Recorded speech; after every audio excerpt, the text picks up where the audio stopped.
ഓം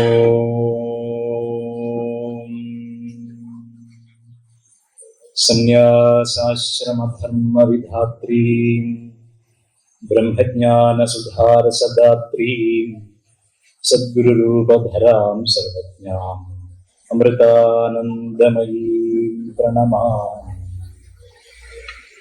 സ്ഥാപകായ ച ധർമ്മസ്യ സർവധർമ്മസ്വരൂപിണേ അവതാരവരിഷ്ഠായ രാമകൃഷ്ണായ തേ നമഃ. മൂകം കരോതി വാചാലം പങ്കും ലംഘയതേ ഗിരിം യത്കൃപാതമഹം വന്ദേ പരമാനന്ദമാധവം. ബ്രഹ്മചര്യവ്രതീ ദണ്ഡീ സർവവേദാന്ത പണ്ഡിത ശ്രീമദ്വിവേകയോഗീ മാം പ്രചോദയതു സർവദാ. അപാര സച്ചിത് സുഖവാരിരാശേ യസ്യോർമിമാത്രം ഭുവനം സമസ്തം ഗുഹാഹിതം തം രമണം ഗഭീരം ചിന്താവിഹീനം ഹൃദി ചിന്തയാമി. സദാശിവസമാരംഭാം ശങ്കരാചാര്യമധ്യമാം അസ്മദാചാര്യപര്യന്താം വന്ദേ ഗുരുപരമ്പരാം. ശ്രുതിസ്മൃതിപുരാണാനാമാലയം കരുണാലയം നമാമി ഭഗവത്പാദശങ്കരം ലോകശങ്കരം. ജയ ജയ ശങ്കര ഹര ഹര ശങ്കര, ജയ ജയ ശങ്കര ഹര ഹര ശങ്കര, ജയ ജയ ശങ്കർ ഹര ഹര ശങ്കർ. വിഴിക്കത്തോട് അയ്യപ്പ സേവാ കേന്ദ്രത്തിന്റെ മണ്ഡല മകരവിളക്ക് തീർത്ഥാടനത്തോടനുബന്ധിച്ചിട്ടുള്ള ഈ സേവാ പ്രവർത്തനം 14ാം വർഷത്തിലേക്ക് കടക്കുകയാണ്. ശബരിമല എന്നത് ജാതി മത ഭേദമില്ലാതെ സമസ്ത മനുഷ്യരാശിയെയും ഒരു പ്രേമത്താൽ, ഒരു പ്രേമ നൂലിൽ കോർത്തിണക്കുന്ന ഒരു ആചാരവിശേഷമാണ്. ഭഗവത്ഗീതയിൽ ഭഗവാൻ കൃഷ്ണൻ മയി സർവമിതം പ്രോതം സൂത്രേ മണിഗണ ഇവ എന്ന് പറഞ്ഞിരിക്കുക. എന്നിൽ സകല ജീവജാലങ്ങളും ഒരു ചരടിൽ എങ്ങനെയാണോ മുത്തുകൾ കോർക്കപ്പെട്ടിരിക്കുന്നത്, അതുപോലെ എന്നിൽ സകല ജീവരാശികളും കോർക്കപ്പെട്ടിരിക്കുന്നു. ഞാനാണ് സമസ്ത ജീവരാശികളിലൂടെയും കടന്നു പോകുന്ന ആത്മചൈതന്യം എന്ന് ഭഗവാൻ ശങ്കയ്ക്കിടയില്ലാത്തവണ്ണം പറഞ്ഞിരിക്കുകയാണ്. ഇതുപോലെ സമസ്ത ജീവരാശികളെയും ഒരുപോലെ കാണുന്ന ഒരു ഈശ്വരൻ സനാതന ധർമ്മത്തിലല്ലാതെ മറ്റൊരു ധർമ്മത്തിലും ഒരു മതത്തിലും ഇല്ല എന്നുള്ളത് മനസ്സിലാക്കി ഏറ്റവും ഉയർന്ന ഒരു തത്വത്തിന്റെ ജീവിതാവിഷ്കാരത്തിന് വേണ്ടി പ്രയത്നിക്കുന്ന ഒരു കൂട്ടം വ്രതനിഷ്ഠരായ ആളുകളാണ് അയ്യപ്പന്മാരെന്ന സാധാരണ പദത്തിൽ അറിയപ്പെടുന്ന തപസ്വികൾ. ഹിന്ദുക്കളുടെ പൊതുവെയുള്ള സ്വഭാവം എല്ലാവരും നാളെ കിഴക്കോട്ട് പോകണം എന്ന് പറഞ്ഞാൽ പടിഞ്ഞാട്ട് മാത്രമേ പോകൂ എന്നുള്ളതാണ്. ഇങ്ങോട്ട് വരൂ എന്ന് വിളിച്ചാൽ അങ്ങോട്ട് മാത്രമേ പോകൂ എന്നുള്ളതാണ്. ഇങ്ങനെ ചെയ്യരുത് എന്ന് പറഞ്ഞാൽ അങ്ങനെ മാത്രമേ ചെയ്യൂ എന്നുള്ള ആളുകളാണ്. ഒരു ഡോക്ടർ ഒരു മനോരോഗിയെ ചികിത്സിക്കുന്ന ഡോക്ടറാണ്. മനോരോഗം എന്താണ്? ഇയാളുടെ വിചാരം അയാൾ എലിയാണ്. സ്വയം ഞാനൊരു എലിയാണെന്ന് വിചാരിക്കുക. അപ്പൊ ഇയാൾക്ക് പൂച്ച എന്ന് പറഞ്ഞാൽ പേടിയാണ്. ഇപ്പൊ രാത്രി തട്ടിന്റെ പുറത്തുള്ള പൂച്ച ഓടുകയോ, രാത്രിയോ പകലോ പൂച്ചയെ കാണുകയോ പൂച്ചയുടെ ശബ്ദം കേൾക്കുകയോ പൂച്ച ഓടുന്നത് കേട്ടോ അയാൾ പേടിച്ച് കട്ടിലിട്ട് ഒളിക്കും. അപ്പൊ ഭാര്യയ്ക്ക് ഇത് വലിയ തൊന്തരവാകും. എങ്ങനെയെങ്കിലും ഇത് മാറ്റണമല്ലോ. പലതവണ ട്രീറ്റ്മെന്റിന് കൊണ്ടുപോയി ഡോക്ടർ പലതവണ കണ്ണാടി കാണിച്ചു കൊടുത്തത് നമ്മൾ രണ്ടുപേരും മനുഷ്യരാണ്, നിങ്ങൾക്ക് എന്നെ പോലെ മീശയുണ്ട്, പിന്നെ എനിക്ക് നിങ്ങളെ പോലെ മീശയുണ്ട്, നമ്മൾ മനുഷ്യരാണ്, നമ്മൾ ആണുങ്ങളാണ് എന്നൊക്കെ പറഞ്ഞോളൂ. ഇങ്ങനെ പലതരത്തിൽ പല വിധത്തിൽ പല ദിവസങ്ങളിൽ ഡോക്ടർ കൗൺസിലിംഗ് വെച്ച് പറഞ്ഞിട്ട് ഏകദേശമൊക്കെ മനസ്സിലായി ഇയാള് എലിയല്ല മനുഷ്യനാണ് മനസ്സിലായി. ഡോക്ടർ പറഞ്ഞു ഇനി തെറ്റിദ്ധരിക്കരുത് കേട്ടോ, അത്രയൊക്കെ ഞാൻ പറഞ്ഞു തന്നു. 6-7 കൗൺസിലിംഗ് ആയി. ഇങ്ങനെ പേടിച്ചാൽ എന്താ ചെയ്യാ? പേടിക്കരുത്, നിങ്ങളുടെ എലിയല്ല മനുഷ്യനാണ്. ശരി, ആയിക്കോട്ടെ. അങ്ങനെ മനസ്സിലായി ഡോക്ടറെ എന്ന് പറഞ്ഞ് വീട്ടിൽ പോയി 2ാമത്തെ ദിവസം ഡോക്ടർക്ക് ഒരു ഫോൺ രാത്രി, കാരണം തട്ടുംപുറത്തൂടെ എലി പോകുന്നു. അപ്പൊ ഡോക്ടറെ വിളിച്ച് പറയാണ്, ഡോക്ടറെ ഞാനാണ് ഇന്നയാളാണ്. ആ മനസ്സിലായി, എന്താണ് രാത്രി വിളിച്ചത്? സാറേ തട്ടുംപുറത്തൂടെ എലി പോകുന്നു. എനിക്ക് ഉറങ്ങാൻ പറ്റുന്നില്ല, പേടിയാവുന്നു.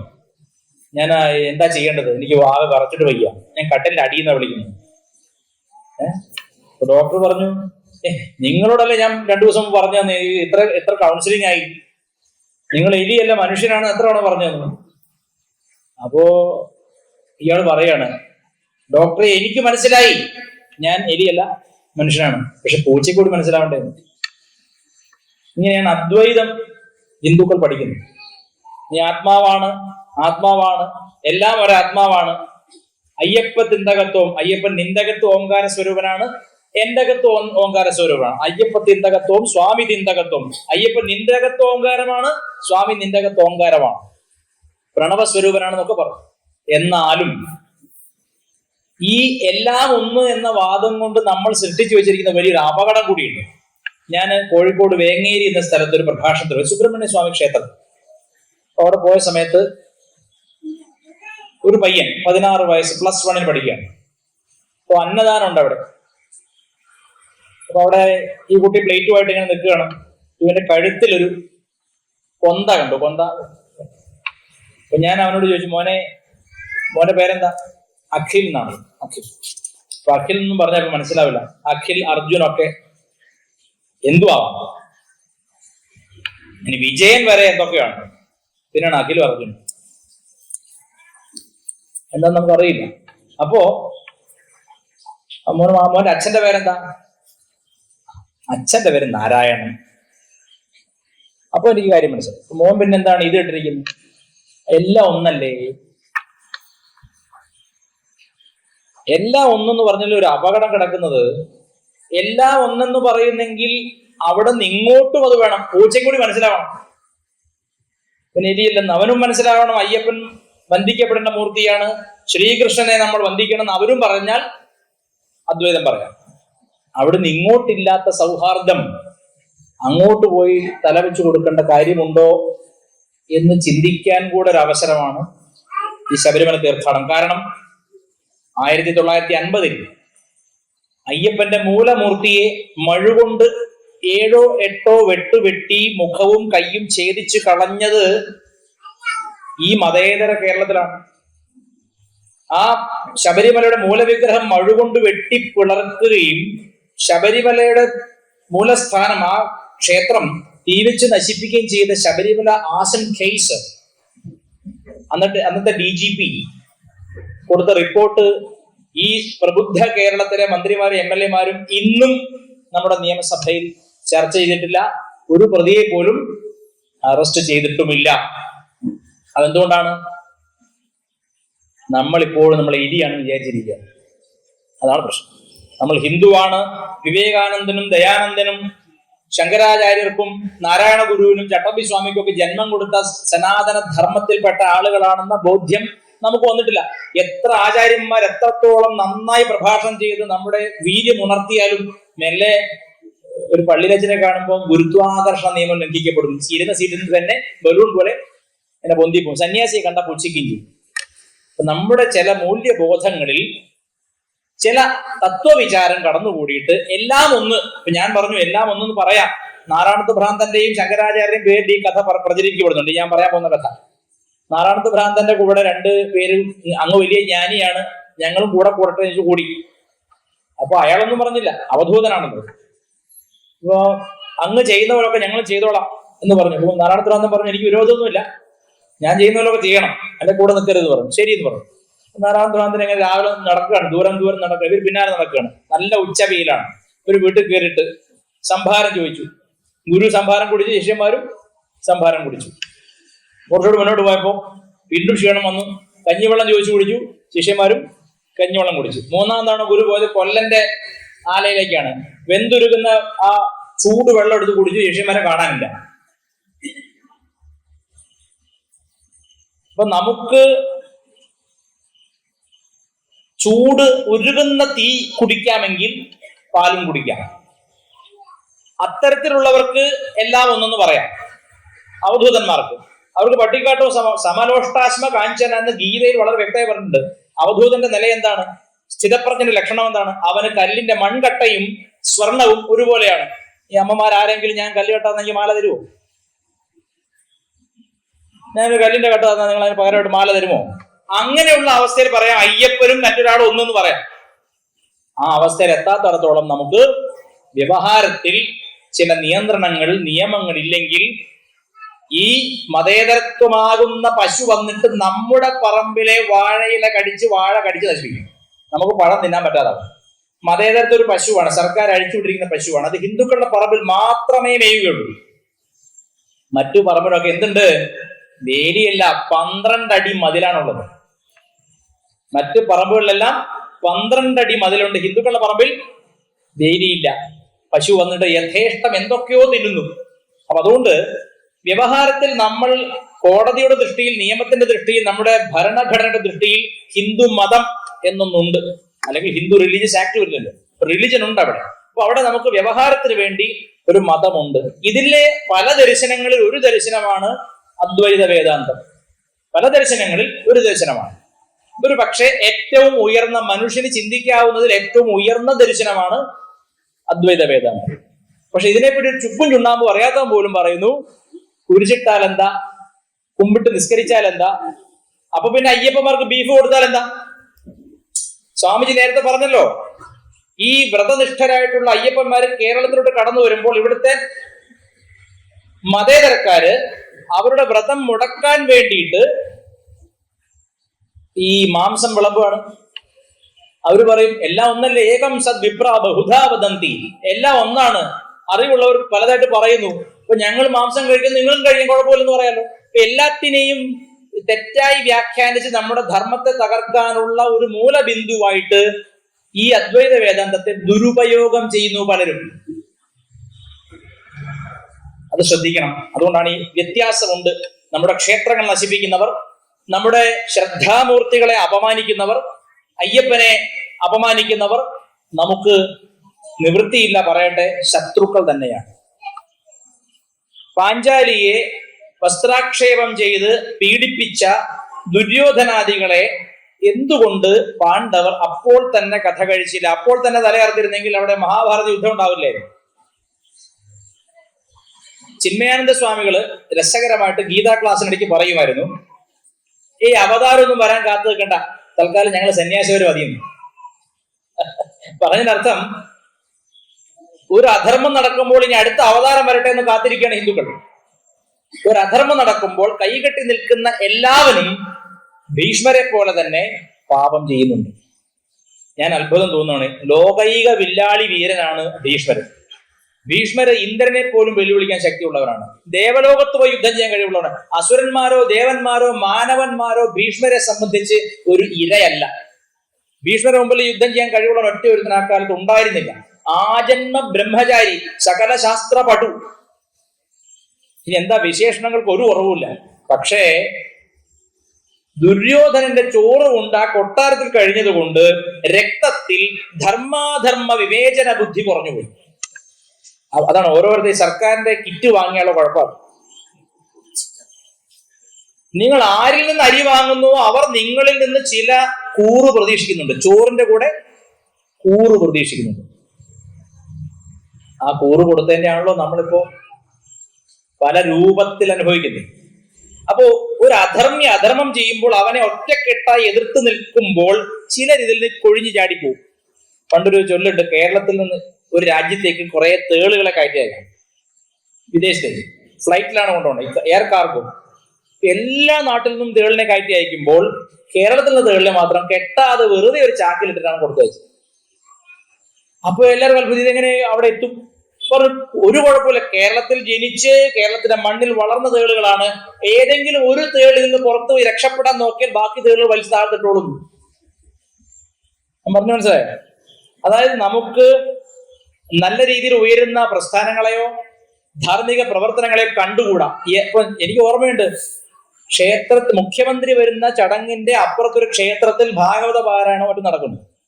മുഖ്യമന്ത്രിയുടെ ആളുകൾ പറഞ്ഞു മൈക്ക് ഓഫ് ആക്കാൻ, അവിടെ പാടില്ല.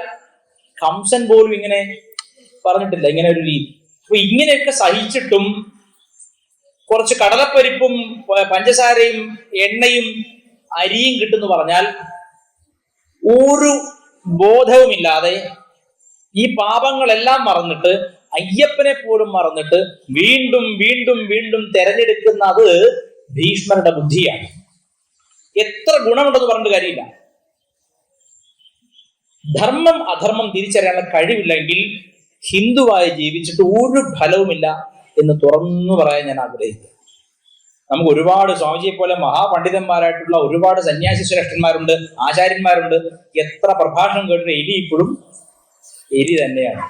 ആ ഒരു പ്രശ്നം മാറ്റിയെടുക്കണം എന്ന് ആദ്യമേ തന്നെ പറഞ്ഞുകൊള്ളണം. അപ്പൊ ഇതിൽ പറഞ്ഞു വന്നത്, ഭീഷ്മാചാര്യരോട് ചോദിക്കുന്നുണ്ട്, എന്തുകൊണ്ട് നിങ്ങൾക്ക് ധർമ്മമെല്ലാം അറിയാം, എന്തുകൊണ്ട് നിങ്ങൾ എന്നിട്ടും അധർമ്മപക്ഷത്ത് നിൽക്കുന്നു? ഭീഷ്മൻ ഒറ്റ മറുപടിയേ ഉള്ളൂ, ഞാൻ ദുര്യോധനനോട് കടപ്പെട്ടു പോയി. സോ നമ്മൾ ആദ്യം ഒരു സന്യാസ നിഷ്ഠയാണെങ്കിലും വ്രതനിഷ്ഠയാണെങ്കിലും ആദ്യം ചെയ്യേണ്ടത് അധർമ്മികളുമായി ഒരു തരത്തിലും ഒരു കടപ്പാട് ഉണ്ടാക്കി വെക്കരുത്. ഒരു ചോറ് പോലും പങ്കിട്ട് കഴിച്ചാൽ വ്രതം മുടങ്ങി. ഒരു പാത്രത്തിൽ ചോറ് പങ്കിട്ട് കഴിച്ചാൽ അതോടുകൂടി ധർമ്മം. പിന്നെ നമ്മൾ ചിന്തിക്കുക, എന്നോടൊപ്പം എന്റെ പാത്രത്തിൽ കഴിച്ചവനല്ലേ, അവൻ ഈ ചെയ്തതിനെ ഞാൻ എങ്ങനെ എതിർക്കും? ഒരു പെണ്ണിനെ, എനിക്ക് കഴിഞ്ഞ ദിവസം ഒരു വലിയ മഹാക്ഷേത്രത്തിലുണ്ടായ ഒരു അനുഭവം ഞാൻ പറയാം നിങ്ങളോട്. എന്റെ നേരിട്ടൊരു അനുഭവമാണ്. മോസ്റ്റ്ലി എപ്പോഴും പ്രഭാഷണത്തിൽ പോകുമ്പോൾ അമ്മ എന്നോട് പറയാറുണ്ട്, നീ കണ്ട പുസ്തകത്തിൽ പഠിച്ച മുഴുവൻ അല്ല പറയേണ്ടത്, നിന്റെ അനുഭവം കൂടി പറയണം, അപ്പോളേ അതിന് വിലയുള്ളൂ. നമുക്ക് ഫസ്റ്റ് ഹാൻഡ് ഇൻഫർമേഷൻ. ഇംഗ്ലണ്ടിൽ ഒരു വലിയ ഫിലോസഫർ, അയാള് ഇതുപോലെ പ്രഭാഷണം നടത്തി വളരെ പ്രശസ്തനാണ്. ഒരു ദിവസം പ്രഭാഷണത്തിന് പോകാൻ നേരത്തെ അയാളെ ഷൂസ് കീറിയിരിക്കും. അപ്പൊ അയാൾക്ക് പ്രഭാഷണത്തിന് പിറ്റേന്ന് പോകേണ്ടതാണ്. അവിടെ ചെരുപ്പൂത്തിയുടെ കയ്യിൽ കൊടുത്തിട്ട് പറഞ്ഞു, നാളെ ഉച്ച നേരത്തേക്ക് ഇത് ശരിയാക്കി വെക്കണം, ഉച്ചയ്ക്ക് ഞാൻ വന്നിട്ട് ഈ ഷൂസ് പോളിഷ് ചെയ്ത് മിനുക്കിക്കണം, എനിക്ക് ഇന്ന സ്ഥലത്ത് വലിയ പ്രഭാഷണമുണ്ട്. ശരി സാറേ എന്ന് പറഞ്ഞു. പിറ്റേന്ന് ഉച്ചയ്ക്ക് എത്തിയപ്പോൾ ഷൂസ് റെഡി ആയിട്ടില്ല. ഫിലോസഫർക്ക് ദേഷ്യം വന്നു. നിങ്ങളുള്ളിൽ എന്ന് ഞാൻ പറഞ്ഞു, എനിക്ക് വൈകുന്നേരം പരിപാടിയുണ്ട്, സാറിന്റെ അതേ സൈസിലുള്ള മറ്റൊരാളുടെ ഷൂസ് ഉണ്ട്, അത് തരട്ടെ എന്ന്. ആര്? ചെരുപ്പൂത്തി. സാറിന്റെ അതേ സൈസുള്ള മറ്റൊരാളുടെ ഷൂസ് തൽക്കാലം ഒരു പരിപാടിക്കല്ലേ, നല്ല ഷൈനിങ് ഷൂസ് ആണ് സാർ ഇട്ടോളുന്നുള്ളൂ. ഈ ഫിലോസഫർ ദേഷ്യം വന്നു, ഡേ മറ്റുള്ളവർ ചവിട്ടി നടന്ന് അശുദ്ധമാക്കിയതൊക്കെ എടുത്തു കിട്ടു നടക്കാൻ അത്ര മോശപ്പെട്ടവനാണോടാ എന്ന് ചോദിക്കുകയാണ്. ഉടനെ ചെരുപ്പൂത്തി പറയാണ്, സാറേ ആരൊക്കെയോ എഴുതി വെച്ച പുസ്തകത്തിലെ പഠിച്ച് അങ്ങ് പറയുന്നില്ലേ, അതുപോലെ തന്നെയല്ലേ ഉള്ളൂ ഇത്. ആരൊക്കെയോ അവരുടെ അനുഭവം എഴുതി വെച്ചു, നമുക്ക് അനുഭവമൊന്നുമില്ല, പക്ഷെ നമ്മളിത് വായിക്കുകയാണ്. അമ്മ എപ്പോഴും പറയും, വീടിന്റെ പ്ലാൻ വരച്ചിട്ട് അതിനകത്ത് ജീവിക്കാൻ നോക്കുകയാണെന്ന്. വീടിന്റെ ബ്ലൂ പ്രിന്റ് ഉണ്ട്, പ്ലാൻ ഉണ്ട്, അദ്വൈത വേദാന്തത്തിന്റെ പുസ്തകമുണ്ട്, അതിനുള്ളിൽ ജീവിക്കാൻ പറ്റില്ല. ജീവിതമാവാതെ ഒരു നിഷ്ഠ, ഒരു അറിവ് ജീവിതമായില്ലെങ്കിൽ ആ അറിവ് ദഹിക്കാത്ത ആഹാരം പോലെ നമ്മളെയും മറ്റുള്ളവരെയും ശല്യപ്പെടും. പറഞ്ഞു മനസ്സിലായി? ഒരറിവ് അനുഭവമായില്ലെങ്കിൽ ആ അറിവ് നമ്മളെയും മറ്റുള്ളവരെയും ദുഷിപ്പിക്കും. അതുകൊണ്ട് 18 തവണ ശബരിമലയിൽ പോയി സ്വാമി ദർശനം നടത്തി വന്നിട്ടുള്ള ഒരു അയ്യപ്പ ഭക്തൻ, സാധാരണ അയ്യപ്പ ഭക്തൻ, വലിയ വേദാന്ത പണ്ഡിതനേക്കാൾ വേദാന്തം നടന്നും ഇരുന്നും കിടന്നും ഗ്രഹിച്ചവനാണ്. നിങ്ങൾ എന്നോട് യോജിക്കുന്നുണ്ടോ? പഴയ കാലത്ത് ഇതുപോലെ വാഹന സൗകര്യമോ വഴിയോ ഇതിലെ തന്നെ ആയിരിക്കുമല്ലോ പണ്ടും പോയിരിക്കാം. ഇതുപോലെ റോഡോ ഇല്ലാത്തൊരു കാലഘട്ടത്തിൽ അന്നും ശബരിമലയിലേക്ക് ഇതേ തീവ്രതയോടെ, ഒരു പക്ഷെ ഇതിലധികം തീവ്രതയോടെ, ഹോട്ടലുകൾ ഇല്ലാത്ത കാലത്ത്, വഴിയിൽ വിരിവിച്ച് കിടക്കാൻ സ്ഥലമില്ലാത്ത കാലത്ത് ഈ കഷ്ടമെല്ലാം സഹിച്ച് ഈ കാനനപാതയിലൂടെ പോയി സ്വാമിയെ കണ്ട് ദർശനം നടത്തി വന്നിരുന്ന ഒരു അയ്യപ്പ ഭക്തൻ ജീവിതത്തിൽ പഠിക്കേണ്ട കാര്യങ്ങൾ, ക്ഷമ, എല്ലാം പഠിച്ചു കഴിഞ്ഞു. അതേ സമയത്ത് AC റൂമിൽ ഇരിക്കുന്ന ഒരു സന്യാസി ഈ പുസ്തകം വായിച്ച് പ്രഭാഷണം നടത്തുമ്പോൾ ഒരു പക്ഷെ ദഹിക്കാത്ത അറിവായിരിക്കാം, പറയാൻ പറ്റില്ല. അപ്പൊ ഞാൻ പറഞ്ഞത്, അയ്യപ്പ ഭക്തർ എല്ലാവരെയും എടുത്താൽ അതിൽ ഒന്നാം സ്ഥാനം അർഹിക്കുന്നവരാണ്. കാരണം ത്യാഗമാണ് ശബരിമലയുടെ, അല്ലെങ്കിൽ ശബരിമല വ്രതത്തിന്റെ അടിസ്ഥാന ദർശനം. ഹെലികോപ്റ്ററിൽ പോയി അവിടെ ഇറങ്ങിയിട്ട് ഈ ഡോളി ഉണ്ടല്ലോ, മറ്റേ ചുമന്നുകൊണ്ട് പോകുന്നേ, അതിൽ കയറിപ്പോയി ദർശനം നടത്തി വരുന്നവരും ഉണ്ട്. ചില ആൾക്കാർ ലൈറ്റുള്ള ഷൂസൊക്കെ ഇട്ട് കയറിയിട്ടും ഉണ്ട് മുകളിലോട്ട്. കൊച്ചുകുട്ടികളുടെ PP എന്നുള്ള അതുപോലെ ഷൂസൊക്കെ ഇട്ട് മന്ത്രിമാര് കയറാറുണ്ട്. അങ്ങനെ ഷൂസും ചെരുപ്പും ഇട്ടിട്ടും ഡോളിയിൽ കയറിയിട്ടും പോയിട്ടൊന്നും അയ്യപ്പൻ കണ്ണു തുറക്കില്ല. നമ്മൾ പലപ്പോഴും ക്ഷേത്രത്തിൽ പോയി വരുന്ന ആൾക്കാരോട് ചോദിക്കും, നല്ല ദർശനമായിരുന്നോ? നമ്മൾ പറയുമ്പോൾ ഗംഭീര ദർശനം, ഞാൻ ഒരുപാട് നേരം കണ്ടു. പക്ഷെ ഭഗവാന്റെ കണക്കിൽ ഇതിൽ വന്ന, ഭഗവാൻ നമ്മളെ കാണുന്നതിനെയാണ് നല്ല ദർശനം, നമ്മൾ അങ്ങോട്ട് കാണുന്നതിനെ അല്ല. നമ്മൾ ഭഗവാനെ അങ്ങോട്ട് കാണുന്നതിനെ അല്ല ദർശനം എന്ന് പറയുന്നത്. നമ്മൾ ത്യാഗത്തോടെ, നിഷ്ഠയോടെ, ക്ഷമയോടെ, പ്രേമത്തോടെ ഭഗവാനെ കാണാൻ പോകുമ്പോൾ ഭഗവാൻ നമ്മളെ നോക്കി ഒന്ന് കണ്ണു തുറന്ന് പുഞ്ചിരിച്ചാൽ അതാണ് നല്ല ദർശനം. എൻ്റെ ഒരു ജനം ടി വിയിൽ നടന്നൊരു ചർച്ചയ്ക്കിടയിൽ ഞാൻ പറഞ്ഞ ഒരു 7 മിനിറ്റ് ഭാഗത്ത് ഒരു ഓഡിയോ ഒരു ഇത് പ്രചരിക്കുന്നുണ്ട്. അതെന്താന്ന് വെച്ചാല് ശബരിമലയിലെ ദേവസ്വം യൂണിയന്റെ ഒരു ഉയർന്ന യൂണിയന്റെ ആൾക്കാരെ അറിയാലോ. ആള് ഈ കഴിഞ്ഞ സമയത്തെ ദർശന സമയത്ത് ഭക്തന്മാരെ പിടിച്ച് കഴുത്തിന് പിടിച്ച് തള്ളുകയാണ്. നിങ്ങൾ കണ്ടിട്ടുണ്ടാവും ആ വീഡിയോ. ആ അധമനൊക്കെ ഇപ്പോഴും അവിടെ ജോലി ചെയ്യുന്നുണ്ടാവും. അതെന്തുകൊണ്ടാണ്? നമ്മൾ ഇപ്പോഴും സ്വയം എലികളാണെന്ന് വിചാരിക്കുന്നുണ്ടല്ലേ. മറ്റൊരു സമുദായത്തിന്റെ പള്ളിയിലാണ് നടന്നിരുന്നെങ്കിൽ ഇന്ന് അവൻ എന്തായെന്ന് ഞാൻ പറയണ്ടല്ലോ. നമുക്ക് ഇങ്ങനെ ഒരു പ്രശ്നമുണ്ട്. നമ്മൾ വളരെ സാത്വികരാണ്. വിവേകാനന്ദ സ്വാമി പറയും, ഹിന്ദുക്കളുടെ സാത്വികത നോക്കൂ, അവർ രാധാകൃഷ്ണ പാട്ടുപാടി 24 മണിക്കൂർ ചെലവഴിക്കുന്നു. നിങ്ങൾ കരുതുന്നുണ്ടോ അവർ സാത്വികരാണെന്ന്? സാത്വികരല്ല, തമസിന്റെ കുഴിയിൽ കിടക്കുന്നവരാണ്, ഒന്നും ചെയ്യാൻ കഴിവില്ലാത്തവരാണ്, പേടിയാണ്, ഭീരുക്കളാണ് എന്ന് വിവേകാനന്ദ സ്വാമികൾ നമ്മെ നോക്കി പറഞ്ഞു. എന്താ കാര്യം? ബ്രിട്ടീഷുകാരോ ആര് വേണമെങ്കിലും ഭരിച്ചോട്ടെ, എത്ര ക്ഷേത്രം വേണമെങ്കിലും താർന്നോട്ടെ, രാധാകൃഷ്ണ രാധാകൃഷ്ണ ബോലോ. അതുകൊണ്ട് ഞാൻ കാര്യമായ ചില വിയോജിപ്പുകൾ ഇങ്ങനെ തുറന്നു പറയുന്ന ആളാണ്. നാമജപം എന്നത് ഒരു വളരെ നല്ല പ്രാർത്ഥനയാണ്, ആത്മസംശോധനത്തിനും ആത്മശുദ്ധീകരണത്തിനുമുള്ള മുറയാണ്. പക്ഷെ അതൊരു സമരമുറയല്ല. എന്തുകൊണ്ടാണ് സർക്കാർ ഇടയ്ക്കിടയ്ക്ക് ഹിന്ദുക്കളുടെ ക്ഷേത്രത്തിൽ ഇങ്ങനെ തോണ്ടുന്നത് പോലെ ഒരു മുസ്ലിം പള്ളിയിലോ ഒരു ക്രിസ്ത്യൻ പള്ളിയിലോ തോണ്ടാത്തത്? തോണ്ടിയാൽ അവൻ വിവരമറിയും, സംശയമില്ല. അപ്പൊ അവൻ ബൈബിളിൽ പഠിച്ച നല്ല ശമരിയക്കാരനൊക്കെ മറക്കണം, അത് മടക്കി വെക്കും, പുസ്തകം മടക്കി വെക്കും. നമ്മളൊരു പ്രശ്നം ഉണ്ടാവുള്ള പുസ്തകം തുറക്കുന്നത് നോക്കണം. നമ്മളൊരു പ്രശ്നം ഉണ്ടാകുമ്പോൾ നമ്മുടെ ഒരു ക്ഷേത്രം ഏറ്റെടുക്കാൻ വേണ്ടി ഓഫീസർമാർ ഷൂസ് ഇട്ടുകൊണ്ട് ക്ഷേത്രത്തിനകത്ത് കിടക്കുമ്പോഴാണ് നമ്മൾ ഗീതയിലെ സഹനം, അല്ലെ ഗീതയിലെ എന്താ പറയാ, മൈത്ര കരുണയേവച്ച, അല്ലെ, എല്ലാ ജീവകളും ഒന്നായിട്ട് കാണണം. ഈ ഷൂസ് ഇട്ട് വന്ന ഓഫീസറും കൃഷ്ണനാണ്, അമ്പലത്തിന്റെ താക്കോല് കൂട്ടിക്കൊണ്ടുവന്ന ഓഫീസറും കൃഷ്ണനാണ്, ഇവിടെ ഞാൻ മാത്രം കൃഷ്ണനല്ല. ഇങ്ങനെ മൂഢബുദ്ധികളായിട്ടുള്ള ഒരു വിഭാഗം ജനങ്ങളെ ഭൂമിയിൽ വേറെ കാണാൻ കിട്ടില്ല. നമ്മുടെ ധർമ്മസ്ഥലികളെ, നമ്മുടെ ആചാര്യന്മാരെ, നമ്മുടെ ബാണബിന്ദുക്കളെ അവഹേളിക്കുന്ന ഏതൊരു ശക്തിക്കെതിരെയും ദ്വൈതബുദ്ധിയ വൈരബുദ്ധിയ പോരാടണം എന്നാണ് എനിക്ക് പറയാനുള്ളത്. ഇല്ലെങ്കിൽ എന്ത് സംഭവിക്കും? നാളെ ആ സ്ഥലികൾ ഇല്ലാതാവും. നോക്കൂ, ഒരേ സമയത്ത് എല്ലാ പഞ്ചായത്തിലും വേദി കെട്ടിയിട്ട് ഈ നേതാക്കന്മാർ എന്താണ് പ്രസംഗിക്കുന്നത്? ശബരിമല ഹിന്ദുക്കളുടെ ക്ഷേത്രമായിരുന്നില്ല, അതൊരു ബൗദ്ധ കേന്ദ്രമാണ് എന്ന് പ്രസംഗിക്കുന്നു. കാരണം അവിടെ ശരണം വിളിയുണ്ട്. ഞാൻ ചോദിച്ചു, നമ്മൾ പൊല്ലാപ്പായി പോകും. എത്രയോ കാലങ്ങൾ പഴക്കമുള്ള ദേവീ മഹാത്മ്യത്തിൽ ശരണാഗത ദീനാർത്ഥ പരിത്രാണ പരായണ എന്ന് പറഞ്ഞിരിക്കുന്നു. അത് ശരണാഗതി, അതും ബൗദ്ധമാണോ? നമ്മുടെ ഭദ്രകാളി ബുദ്ധമതക്കാരിയാണോ? നമ്മുടെ ചാമുണ്ടിയും ചണ്ഡികയും ബുദ്ധമതക്കാരിയാണോ? ഇനി പോട്ടെ, ഗീതയിൽ 5000 ആണ്ട് മുമ്പുള്ള ഗീതയിൽ മാമേകം ശരണം പ്രജ, എന്നെ മാത്രം ശരണം പ്രാപിക്കുന്നു ശരണം പറഞ്ഞിട്ടുണ്ട്. അപ്പൊ അതിന്റെ അർത്ഥം കൃഷ്ണൻ ബുദ്ധനാണോ? ഇങ്ങനെ ഒരുപാട് പണ്ഡിതന്മാരെന്ന് വിശേഷിക്കപ്പെടുന്ന ഇടതുപക്ഷത്തിന്റെ കുബുദ്ധികള് പഞ്ചായത്ത് തോറും പറയുന്നു ശബരിമല ബൗദ്ധക്ഷേത്രമാണ്, ഹിന്ദുക്കളുടെ ക്ഷേത്രമല്ല. പള്ളിക്കെട്ട് ശബരിമലയ്ക്ക്, ഈ പള്ളി എന്ന ശബ്ദം ബൗദ്ധരുടേതാണ്. മുസ്ലിങ്ങൾക്കും ക്രിസ്ത്യാനികൾക്കും പള്ളി എന്ന് പറയാം, ഹിന്ദുക്കൾ പറഞ്ഞാൽ അത് ബൗദ്ധമാവും. മനസ്സിലാവുണ്ടോ? ഇങ്ങനെ അവിടെ എവിടെ നിന്നിട്ട് പറയുന്ന ഈ ദുഷ്ടന്മാരെ വാക്കുകൊണ്ട് പോലും എതിർക്കാൻ കഴിവില്ലാത്ത ആളുകളായിട്ട് നമ്മൾ മാറി. അതുകൊണ്ടാണ് നമ്മൾ ഏറ്റവും ഈസി ആയിട്ട് എങ്ങനെ സമരം ചെയ്യും. ഗാന്ധിജിയുടെ സമരം നോക്കൂ. ബ്രിട്ടീഷുകാരൻ ബയണറ്റ് കൊണ്ട് Vivekananda Swami, I think Vivekananda was the only person who could speak that. ആ കാലത്ത് സ്വാമിജി ഇംഗ്ലണ്ടിൽ പോയിട്ട് പ്രസംഗിച്ചു. ബ്രിട്ടീഷുകാർ ഭരിക്കുന്ന കാലത്ത് സ്വാമിജി പറഞ്ഞു, the British are ruling India with 3 Bs. 3 B വെച്ചിട്ടാണ് ഇന്ത്യ ഭരിക്കുന്നത്. ദ ബൈബിൾ, മതം, അവന്റെ മതം. ദ ബയണറ്റ്സ്, അവന്റെ അധികാരത്തിന് തോക്കിന്റെ മൂലം ബയണറ്റ്സ്, ആൻഡ് ബ്രാൻഡിയും. കുടിച്ച് മതോന്മത്തരായി ഭാരതീയ സ്ത്രീകളെ അപമാനിച്ചും ഇവിടുത്തെ സൗകര്യങ്ങൾ ചൂഷണം ചെയ്തും കൊള്ളയടിച്ചും ഇവിടുത്തെ ജനങ്ങളെ ബയണറ്റ് കൊണ്ട് കുത്തി അടിമപ്പെടുത്തിയും അവന്റെ മതം ചെലുത്തിയുമാണ് ഭരിക്കുന്നതെന്ന് പറഞ്ഞ ഒരേ ഒരു വ്യക്തി വിവേകാനന്ദ സ്വാമികൾ. അതിന്റെ കൈപ്പേറിയ ഫലം സ്വാമിക്ക് തന്നെ അനുഭവിക്കേണ്ടി വന്നിട്ടുണ്ടാവാം എന്ന് ഞാൻ കരുതുന്നു. പറഞ്ഞതിനർത്ഥം, ഒരു പ്രശ്നം വരുമ്പോൾ അർജുനനോട് കൃഷ്ണൻ പറഞ്ഞതാണ് നമുക്ക് മാർഗം. അർജുനനോട് കൃഷ്ണൻ പലതും പറഞ്ഞിട്ടുണ്ട്. പക്ഷെ ആദ്യം പറഞ്ഞൊരു കാര്യമുണ്ട്, ക്ലൈബ്യം മാസ്മഗമപ്പാർത്ഥ. എവിടുന്നാണ് അർജുന നിനക്ക് ഈ ക്ലീബത വന്നത്? ക്ലീബത എന്ന് പറഞ്ഞാൽ എന്താണെന്നറിയോ?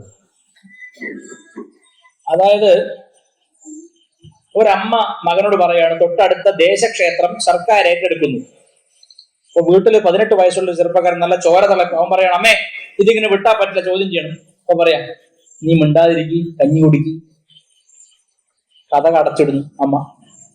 ഈ അമ്മയാണ് ഭീഷ്മാചാര്യരുടെ സ്വഭാവം പേർന്ന അമ്മ.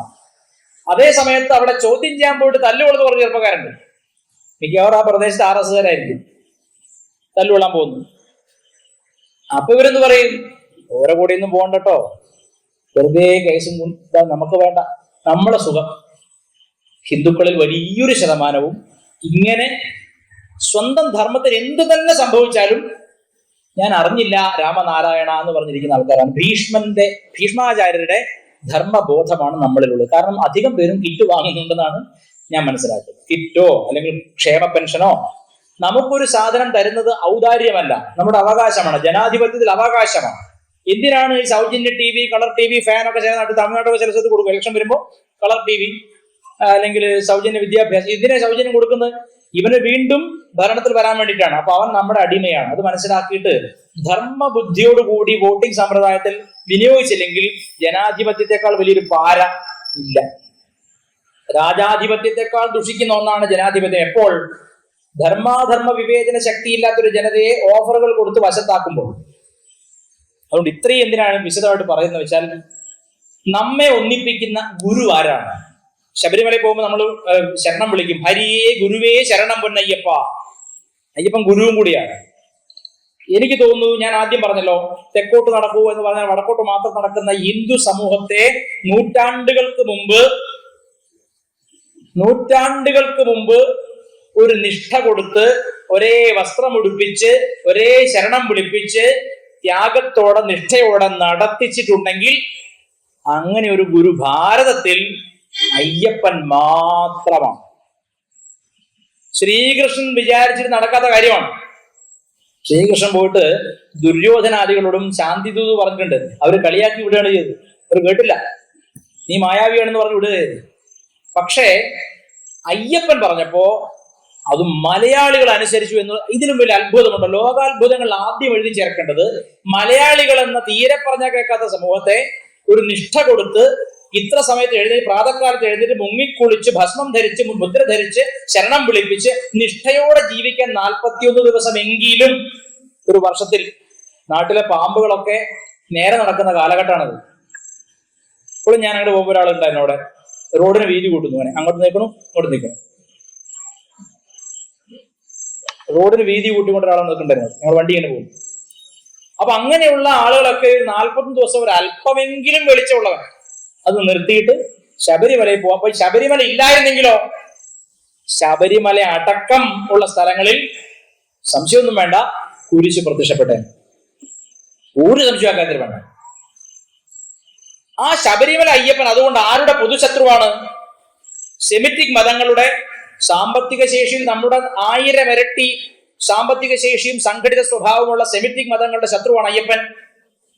അതുപോലെ തന്നെ നാസ്തിക മതങ്ങളുടെ, കമ്മ്യൂണിസത്തിന്റെ ശത്രുവാണ് അയ്യപ്പൻ. കാരണം ഒരു ജനതയെ പ്രസംഗിക്കാതെ പ്രവർത്തിക്കാൻ പഠിപ്പിച്ച അപൂർവം ഗുരുക്കന്മാരിൽ ഒരാളാണ് അയ്യപ്പസ്വാമി. ഇനി അയ്യപ്പൻ ജനിച്ച കാലഘട്ടത്തെ പറ്റി പറയുകയാണെങ്കിൽ ഞാൻ മനസ്സിലാക്കുന്നത് 1025 AD ആകെ 25 വർഷമേ ജീവിച്ചുള്ളൂ എന്നും പറയപ്പെടുന്നു. ആ അയ്യപ്പന്റെ അങ്ങനെ നോക്കിയാൽ 2025 വരുമ്പോൾ ഒരു സഹസ്രാബ്ദ പൂർത്തിയാണ്. അതുകൊണ്ട് നമ്മൾ ചിന്തിക്കണം. ശ്രീരാമചന്ദ്രസ്വാമി 100 കണക്കിന് വർഷം ഇവിടെ ബാലാലയത്തിൽ കഴിഞ്ഞു. നമ്മുടെ ഭാരതത്തിന്റെ ഏറ്റവും വലിയ ശക്തികളിലൊന്ന് രാമനാമമാണ്. ഇപ്പൊ സൗത്ത് ഇന്ത്യയിൽ നമ്മൾ എപ്രകാരമാണോ അയ്യപ്പന്റെ നാമം പറയുന്നത്, അതുപോലെ ഒരു പക്ഷെ അതിലധികം ആളുകൾ ജപിച്ചിരുന്ന ഒരു മന്ത്രമാണ് രാമനാമം. ആ ശ്രീരാമചന്ദ്രസ്വാമി പോലും ബാലാലയത്തിൽ ഒടിപിടിച്ച് കിടന്നു. കോൺഗ്രസ്സുകാര് കാലഘട്ടങ്ങളോളം ഭരിച്ച സമയത്ത് മുഴുവൻ.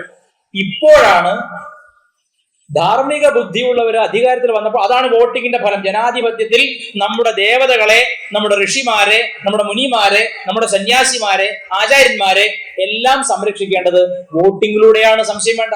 സംഘടിത സ്വഭാവത്തോടുകൂടി വോട്ടിംഗ് ഇല്ലെങ്കിൽ ഈ രാമനാമം ജപിക്കാൻ പോലും പല്ല് പറിച്ചു കളയവർ. എനിക്കിപ്പോൾ ഓർമ്മയുണ്ട്, ഒരു പോലീസ് ഉദ്യോഗസ്ഥൻ നമ്മുടെ 2018 വിധി വന്നതിന് ശേഷം കുറച്ച് അമ്മമാർ കൂടി നാമം ജപിക്കും. ഒരു അമ്മയുടെ കൈ പിടിച്ചൊരു ഉദ്യോഗസ്ഥൻ വലിച്ചിട്ട് ഇപ്പോഴാണ് നാമം ജപി എഴുതി പോകുന്ന പറഞ്ഞു. ഇപ്പോഴാണോ നാമം ജപിക്കുന്നത്? എഴുതി പോകുന്നു. എപ്പോൾ നാമം ജപിക്കണം അവൻ തീരുമാനിക്കണം അത്രേ. അങ്ങനെ നമ്മെ അടിമപ്പെടുത്തി ബൂട്ട്സ് ഇട്ട് ചവിട്ടി പല അയ്യപ്പന്മാരെയും തള്ളിയിട്ടിട്ടും കല്ലെറിഞ്ഞിട്ടും പോകുന്നല്ലോ. നമുക്ക് കൊയിലാണ്ടി തന്നെ ഒരു ഗുരുസ്വാമി വണ്ടി പോയി ചാടി ആത്മഹത്യ ചെയ്തു. കാരണം അത് സഹിക്കാൻ വയ്യ, അധർമ്മം സഹിക്കാൻ വയ്യ. ഇപ്പൊ ഞാനിതാ പറയുന്നത്, എന്നിട്ടും ഈ കലന്മാർ വീണ്ടും വീണ്ടും ഭരണത്തിൽ വരുന്നത് നമ്മളിൽ ആരൊക്കെയോ ഒറ്റുകാരുണ്ട്. സേവാ സമാജത്തിൽ നിന്ന് മൃഷ്ടാന്നം കഴിക്കുകയും അപ്പുറത്തൊരു കിറ്റ് വാങ്ങിയിട്ട് അവിടെ വോട്ട് കുത്തുകയും ചെയ്യുന്നവരുണ്ട്. ഞാൻ തമാശയല്ല പറയുന്നത്, രാഷ്ട്രീയം തന്നെയാണ് പറയുന്നത്. ആത്മീയത നമ്മൾ കേട്ട് കേട്ട് കേട്ട് കൂടുതൽ കൂടുതൽ ഇടിയായിക്കൊണ്ടിരിക്കുകയാണ്. പൂച്ചയെ പേടി. അപ്പൊ ആത്മീയത തന്നെയാണ് പറയുന്നത്. അതിൽ രാഷ്ട്രീയം എന്താണ്? ജനാധിപത്യത്തിൽ എന്റെ ധർമ്മത്തെ, എന്റെ ശ്രദ്ധാമൂർത്തികളെ, എന്റെ ആചാര്യന്മാരെ, എന്റെ ക്ഷേത്രങ്ങളെ എന്നിൽ നിന്ന് അന്യവൽക്കരിക്കുന്ന, അതിനെ തമസ്കരിക്കുന്ന, അല്ലെങ്കിൽ അവഗണിക്കുന്ന, അവഹേളിക്കുന്ന എല്ലാ ശക്തികൾക്കുമെതിരെ ഞാൻ ചൂണ്ടുവിരലിന്റെ ശക്തി. എന്താണത്? നമുക്കറിയാം, ഭദ്രകാളിയുടെ ധ്യാന ശ്ലോകത്തില് ഈ ദേവി മഹാത്മ്യത്തിലുണ്ട്. ഭദ്രകാളിയുടെ ശംഖ്, ചക്രം, ഗദ, വാള്, അമ്പ്, അസ്ത്രം, ഇതൊക്കെ പറയുന്ന ഇവിടെ ഒരു ആയുധം പറയുന്നത്, ഏറ്റവും വലിയ ആയുധം എന്താണെന്നറിയോ? തർജനി എന്നാണ്. ചൂണ്ടുവിരൽ ഭദ്രകാളിയുടെ ശക്തിയിൽ ഏറ്റവും. ദേവി ഇങ്ങനെ അസുരപ്പട ഇങ്ങനെ വരുമ്പോ ഒന്ന് ചൂണ്ടു അത്ര വരില്ല. അപ്പൊ സ്തംഭിച്ചു നിൽക്കുന്ന ഈ മഹിഷനും ശുംഭനും നിശുംഭനും ഇവരെ ഭണ്ഡാസുരനും എല്ലാവരും ദേവിയുടെ ചൂണ്ടുവിരലിന്റെ ആ ആജ്ഞയിൽ സ്തംഭിച്ചു നിൽക്കുമെന്നാണ്. എന്തുകൊണ്ട് ജനാധിപത്യ സമ്പ്രദായത്തിൽ നമുക്ക് നമ്മുടെ ചൂണ്ടുവിരലിന്റെ ശക്തി കൊണ്ട് ഈ ദുഷ്ടശക്തികളെ സ്തംഭിപ്പിച്ചുകൂടാ എന്ന് ചിന്തിക്കുന്നത്? കാരണം ഇടത് കണ്ട് വോട്ട് ചെയ്യുമ്പോൾ വലത് കയ്യിൽ കിറ്റുണ്ടാവും, ഇടത് കണ്ട് മഷി വരുമ്പോൾ വലത് കയ്യിൽ കിറ്റുണ്ടാവും. അപ്പൊ ഇങ്ങനെ ഇംഗ്ലീഷ് പറയും മെലൻകളി എന്ന് പറയും, അല്ലെങ്കിൽ ദിലമ എന്ന് പറയും, ധർമ്മസങ്കടം.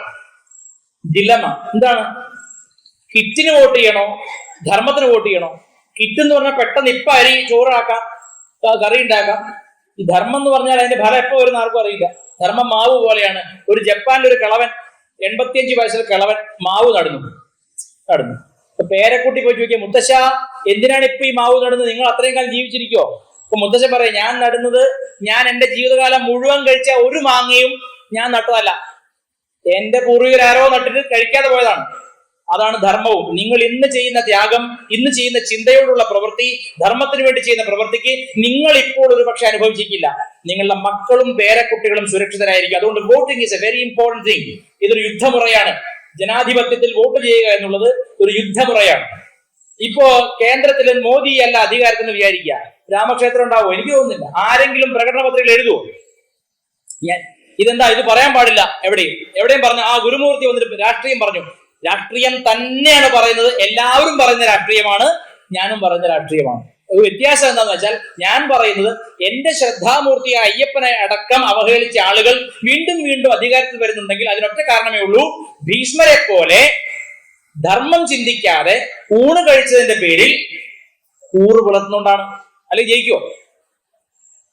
ഞാൻ ചോദിക്കട്ടെ, പാറശാല കേരളത്തിന്റെ അങ്ങ് സൗത്ത് അറ്റം, പാറശാല മുതൽ എന്താ പറയാ ആ സ്ഥലത്തിന്റെ പേര്, ബർക്കള, മറ്റേ കാസർഗോഡ് ആ ഭാഗത്ത്, ഏത് കാസർഗോഡ് അറ്റത്ത് വടക്കേ അറ്റം വരെ 100 കണക്കിന് വേദികളിൽ ഇതേ കാര്യം പ്രസംഗിച്ച ആളാണ് ഞാൻ ഓർത്തു, ഒരു MLA എങ്കിലും നമ്മുടെ കാര്യം നിയമസഭയിൽ എഴുന്നേറ്റ് എന്ന് പറയാൻ പറ്റുന്ന ഒരു MLA എങ്കിലും ഉണ്ടാക്കും എന്ന് ഞാൻ വിചാരിച്ചു. ചെയ്യില്ല. അത് എന്താണെന്ന് എനിക്കറിയില്ല. ഇങ്ങനെ മൂഢബുദ്ധികളായ ഒരു വർഗം വേറെയുണ്ട്. അതുകൊണ്ട് നമ്മൾ ഇരിക്കുന്ന എല്ലാവരും സാധാരണക്കാരല്ല. കാളിയെ പോലെ തർജനിയുടെ ശക്തിയുള്ള, തർജനി എന്ന് പറഞ്ഞാൽ ചൂണ്ടുവിരലിന് അർത്ഥമുള്ളൂ കേട്ടോ. കാളിയെ പോലെ തർജനി കൊണ്ടുവേണം അധർമ്മികൾക്ക് മറുപടി. വാളെടുത്ത് വെട്ടണ്ട, ബോംബിട്ട് പൊട്ടിക്കണ്ട. ബോംബ് പൊട്ടിച്ച പ്രത്യേക സ്നേഹം അവിടെ, മനസ്സിലാവുണ്ടോ? ശാന്തിയോടെ നിൽക്കുന്നവരെതിരെയുള്ള കുതിര കയറുക, ബോംബ് പൊട്ടിച്ച പ്രത്യേക സ്നേഹവും പരിരക്ഷയാണ്. അപ്പൊ നമ്മൾ ബോംബ് പൊട്ടിക്കാൻ പോകണ്ട, നമ്മൾ കല്ലെറിയാൻ പോകണ്ട, വാളുകൊണ്ട് വെട്ടാൻ പോകണ്ട, നമ്മൾ ചൂണ്ടുവിരൽ കൊണ്ട് പ്രതികരിക്കണം. ജനാധിപത്യത്തിൽ വോട്ടിംഗ് വോട്ട് ചെയ്യുന്നിടത്ത് ധർമ്മബുദ്ധി ഉണരണം. അതിനകത്ത് കയറി നിൽക്കുമ്പോ വിജയേട്ടന്റെ മുഖം അങ്ങനെയല്ല ചിന്തിക്കേണ്ടത്. അല്ലെങ്കിൽ എന്തായിരുന്നു ആ കടലക്കരയുടെ ടേസ്റ്റ് ആ കിറ്റിൽ തന്ന, അതല്ല ചിന്തിക്കേണ്ടത്. എന്റെ അയ്യപ്പനെ, എന്റെ ധർമ്മമൂർത്തികളെ, എന്റെ ആചാര്യന്മാരെ 24 മണിക്കൂർ നിന്ദിക്കുന്ന, എന്റെ ഹിന്ദു ധർമ്മത്തിന് യാതൊരു ചരിത്ര നിലനിൽപ്പില്ലെന്ന് പറയുന്ന, ഇതിനെതിരെ ഭാഷ്യങ്ങൾ ചമയ്ക്കുന്ന ഈ കൂട്ടർക്ക് ഞാൻ എന്റെ ജന്മകാലത്ത് വോട്ട് ചെയ്യുകയില്ല. അപ്പൊ സ്വാമിജി വിചാരിക്കും ഇയാളെ ഇപ്പൊ ധർമ്മപ്രഭാഷണം വിളിച്ച് ഞാൻ കട്ടായല്ലോ എന്ന്. ഒറ്റ കാര്യമുള്ളൂ, അദ്ദേഹത്തിനും അറിയാം എന്തിനാണ് ഇത് പറയുന്നതെന്നറിയോ. നമ്മൾ ഇവിടെ കൂടും, ഇതിലേറെ ആളുകൾ കൂടും. ഞാൻ 4000 ആളുകൾ കൂടിയ സദസ്സിൽ സംസാരിച്ചിട്ടുണ്ട് ശബരിമല സമയത്ത്. ഞാൻ ഓർത്ത് ഇതൊക്കെ നമുക്ക് എന്തായാലും ഒരു ധാർമ്മികമായ മാറ്റം ഉണ്ടാവും, ഈ പറഞ്ഞ ഈ ദുഷ്ട സർക്കാരിനൊരു മാറ്റം ഉണ്ടാവും വിചാരിച്ചു. നടന്നില്ല. അപ്പൊ ആ ഒരു നിരാശയല്ല, അത്ര അധർമ്മം നമ്മുടെ അടിവേര് പോലെ, അല്ലെങ്കിൽ ഭയം. മറിയക്കുട്ടി അംബാനിയുടെ സഹോദരി എന്നാ പറയുന്നത്. മറിയക്കുട്ടി അറിയില്ലേ? മറിയക്കുട്ടി ദേശാപമാനി എന്ന പത്രത്തിൽ എഴുതിയിരിക്കുകയാണ്, മറിയക്കുട്ടിക്ക് സ്വന്തം വീടുണ്ട്, 2 ബെൻസുകാരുടെ 2 വാടകയ്ക്ക് ഓടുന്നുണ്ട്. ഞാൻ ചോദിക്കട്ടെ, ഒരു പാവപ്പെട്ട സ്ത്രീ അവർക്ക് പെൻഷൻ കിട്ടാതെ അന്നം മുടങ്ങിയപ്പോൾ ഭിക്ഷാപാത്രം എടുത്ത് തെണ്ടിയതിന് പോലും അവരുടെ വീട്ടിലേക്ക് കല്ലെറിയുന്ന നരാധവന്മാരെ വീണ്ടും ജയിപ്പിക്കുമ്പോ എന്ത് തരം ആത്മീയതയാണ് നിങ്ങളിലുള്ളത്? അത് എന്ത് തരം ആത്മീയതയാണ്? വിവേകാനന്ദ സ്വാമികൾ പറഞ്ഞു, എന്റെ നാട്ടിൽ ഒരു നായയെങ്കിലും പട്ടിണി കിടക്കുന്നുണ്ടെങ്കിൽ അതിന് ഭക്ഷണം കൊടുക്കാൻ വേണ്ടി 1000 തവണ ജന്മമെടുക്കാനും ഞാൻ തയ്യാറാണ്. മോക്ഷം എനിക്ക് വേണ്ട. ഒരു മനുഷ്യ സ്ത്രീ പട്ടിണിയായിട്ട് അവർ പിച്ചച്ചട്ടിയോട്ട് ഇറങ്ങിയപ്പോ അവരുടെ വീട്ടിൽ രാത്രി കല്ലെറിയുന്ന ഒരു നരാധവന്മാരുടെ കൂട്ടത്തിന് അസുര പടക്കി വീണ്ടും വീണ്ടും വോട്ട് കൊടുക്കുന്നുണ്ടെങ്കിൽ ഇവിടത്തെ പോലെ അധർമ്മികൾ ഭൂമിയിൽ എവിടെ ഉണ്ടാകുന്നു? ഞാൻ പറഞ്ഞത് അസത്യമാണ് നിങ്ങൾ പറയണം. ഞാൻ പറഞ്ഞത് അപ്പൊ ഒരാളെങ്കിലും നട്ടലുള്ള ആളുണ്ട് ഇവിടെ. ഞാൻ പറഞ്ഞത് നമുക്ക് വേണ്ടത് തലച്ചോറാണ്, ബുദ്ധി വേണം. തലച്ചോറ് മാത്രം പോരാ, തലയെയും അരയെയും കൂട്ടിയിണക്കുന്ന ഒരു പാലം വേണം. അതിന്റെ പേരാണ് നട്ടല്. ശരിയല്ലേ? അതും നമ്മൾ ഈ പറയുന്നത് കുറച്ച് രൂക്ഷമായി തോന്നാം, പക്ഷേ ഗീത പഠിക്കുന്നു. മകൾക്ക് ഗീതയ്ക്ക് പ്രൈസ് കിട്ടി. തിരുവനന്തപുരത്ത് ആറ്റുകാൽ ക്ഷേത്രത്തിന്റെ ഭരണസമിതിയിലുള്ള ഒരു സ്ത്രീയുടെ മകൾ ചിന്മയ മിഷൻ നടത്തിയ, ചിന്മയ മിഷൻ സ്കൂളിലാണ് അവൾ പഠിച്ചത്. ചിന്മയ മിഷൻ നടത്തിയിട്ടുള്ള എനിക്ക് അഖിലേന്ത്യാ തലത്തിലോ അഖില കേരള തലത്തിലോ ഉള്ള ഗീത ചാന്റിങ് കോമ്പറ്റീഷൻ, ഭഗവത്ഗീത ജപിക്കുന്ന കോമ്പറ്റീഷനിൽ 1ാം സ്ഥാനം കിട്ടിയ അവൾക്ക്. അവള് ഫസ്റ്റ് സമ്മാനം കിട്ടി, 1ാം റാങ്കുകാരിയായി അവള്. എന്തിന്? ഭഗവത്ഗീതയിലെ 701 ശ്ലോകങ്ങളും മനപ്പാഠം ചൊല്ലുകയും അർത്ഥം പറയാൻ കഴിവുള്ള കുട്ടിയാണ് അവൾ. ഇപ്പോൾ എവിടെയാണ്? സിറിയയിലാണ്. അവളുടെ പേരാണ് നിമിഷ ഫാത്തിമ. എന്താ? ഞാൻ കള്ളം പറയല്ല, ഞാൻ കള്ളം പറയുക. നിങ്ങൾക്ക് റിസർച്ച്, നിങ്ങൾ നോക്കാതൊക്കെ. അപ്പൊ ഗീത മനപ്പാഠം പഠിച്ചു, പക്ഷേ സ്വധർമ്മത്തോട് ഒരു കൂറുമില്ലാത്തതുകൊണ്ടല്ലേ പെറ്റമ്മയെ പോലും ഉപേക്ഷിച്ച ഒരു കുട്ടി, അതും ഭീകരവാദികളോട് പോയിട്ട് കൂട്ടുചേരുന്നത്. ഇങ്ങനെയുള്ള പഠനം കൊണ്ട് ഒരു ഗുണമില്ല. അതുകൊണ്ടാണ് ഞാൻ നേരത്തെ പറഞ്ഞത്, അറിവ് ആചരണമായി തീർന്നില്ലെങ്കിൽ ആ അറിവ് നമ്മെയും മറ്റുള്ളവരെയും ദുഷിക്കും. പിന്നെ ചില സ്വാമിമാരുണ്ട്, പേര് പറയുന്നില്ല, യൂട്യൂബിലുണ്ട് ഇഷ്ടം പോലെ. എവിടെയൊക്കെ മർക്കസ് സമ്മേളനം അല്ലെങ്കിൽ മറ്റേ സമ്മേളനം, അവിടെയൊക്കെ പോയിട്ട് ബിസ്മില്ലാഹി റഹിമാനി റഹീം ഒക്കെ ചൊല്ല്. നിങ്ങൾ കണ്ടിട്ടുണ്ടാവും. ഇവനൊക്കെ കാവി പിടിച്ച് നടക്കുന്നത് നമ്മുടെ കഴിവില്ലായ്മ കൊണ്ടാണ്. ഒരു സ്വാമി പറയുകയാണ്, എന്ത്? ഞാൻ ഭക്ഷണം കഴിക്കുമ്പോൾ ബിസ്മി ചൊല്ലാതെ ഭക്ഷണം കഴിക്കാറില്ല. അപ്പൊ ഞാൻ പറയുന്നത് സിമ്പിൾ റീസൺ, DNA പരിശോധനയിൽ ഫലം തെളിയും.